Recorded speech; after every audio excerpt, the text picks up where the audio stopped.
Þú ætlar að byrja að segja mér frá þessum verðlaunum sem þú varst að hljóta í einhverju óvæntri söngvakeppni. Já, ég fór sem unglingur og tók þátt tvisvar í The Lions World Song Festival for the Blind og þetta alþjóðleg söngvakeppni blindra og sjónskertra á vegum Lions International og þetta voru svona mín kannski fyrstu stóru skref í tónlist að fara til Póllands og spila fyrir framan hundruði manna ásamt symfóníuhljómsveitum og þetta var alltaf svona, já, þetta hefur rosalega mikið mótað mig undanfarin ár og mér gafst kostur á því að fara einu sinni enn í þessa keppni núna í ár og það var sérstaklega ánægilegt þar sem að mér tókst loksins að vinna þessa keppni. Þannig að það tók mig 3 skipti en það sagt allt þegar þrennt eða ekki? Jú.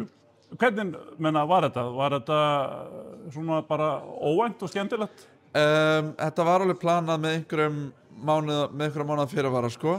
En ég sendi bara inn lagið mitt og það voru aðilar þar sem að bara tóku við því og redduðu nótum fyrir liðið og ég mætti og söng það. Og þetta var haldið í Krakow Opera sem rosalega fallegt svona óperuhús í Krakow, mjög svona nútímaleg bygging en rosalega flott og það var magnað að standa þarna á sviði fyrir framann 800 manns og syngja þarna með symfóníuhljómsveit og rosalega mikið svo sem ég anda þess sem ég að gera út í Manchester þannig að gat bara allar betra.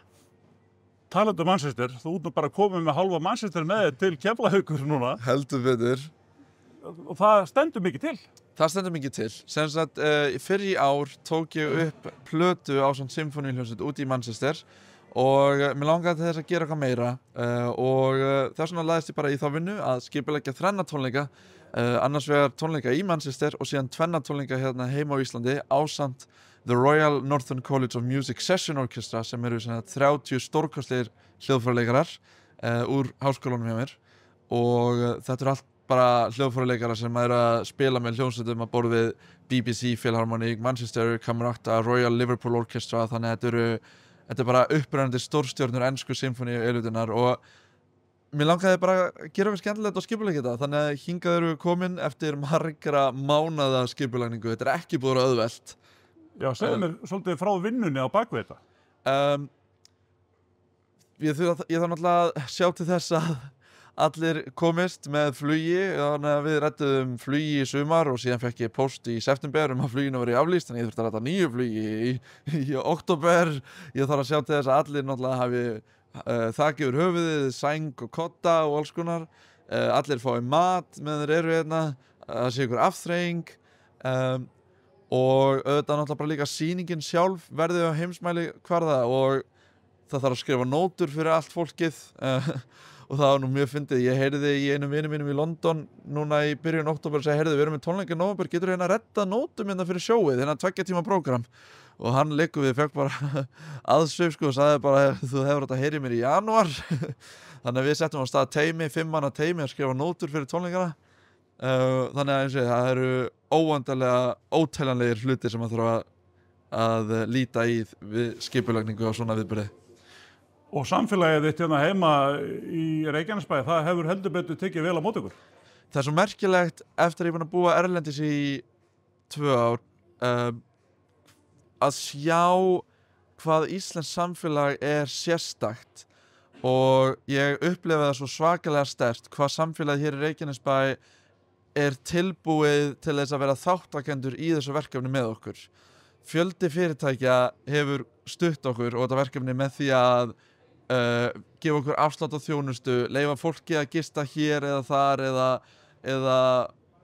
eða bjóða starfsfólki á tónleika og þegar allt þetta kemur saman þá þetta raunin bara það sem að gera okkur kleift að framkvæma verkefnið og það eitthvað sem að mér finnst einkenna íslenskt samfélag svo svakalega mikið og þetta bara rosalega dýrmætt og ég rosalega þakkláttur fyrir allan þann stuðning sem við höfum fengið hér frá fyrirtækjum í bænum.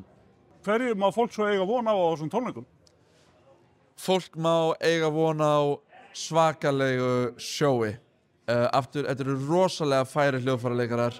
Við munum flytja nýju plötuna í heild sinni Við munum spila velvalin coverlög eða ábreiður í symfónískum útsetningum. Sérstökir heiðursgestir okkar verða sjálfur Latti, söngkonunnar Ísold og Íva. Ég og Latti við munum meðal annars flytja lagið okkar Mér finnst ég bregða skilið sem við gáum út fyrir síðustu jól við frábærar undirtektir. Og síðan annað sem ég er alveg hrikalega spenntur fyrir að við erum búin að velja nokkur ladalög sem að við öll þekkjum og við öll höfum alist upp við og við erum búin að útsetja þau sérstaklega fyrir symfóníuhljómsveit. Þannig að við munum spila, Latti mun syngja nokkur af sínum þekktustu lögum í útsendingu sem hafa aldrei heyrt áður. Þannig að þetta er einstakt tækifæri fyrir fólk til að koma og upplifa eitthvað nýtt. Er ennþá hægt að nálgast miða? Það er hægt að nálgast miða á tix.is, tónleikar í Hljómahöll hér á fimmtudag og við bara hlökkum óbúslega mikið til þess að taka mót okkur og bara stuðla að fjölbreyttu menningarlífi hér á Íslandi.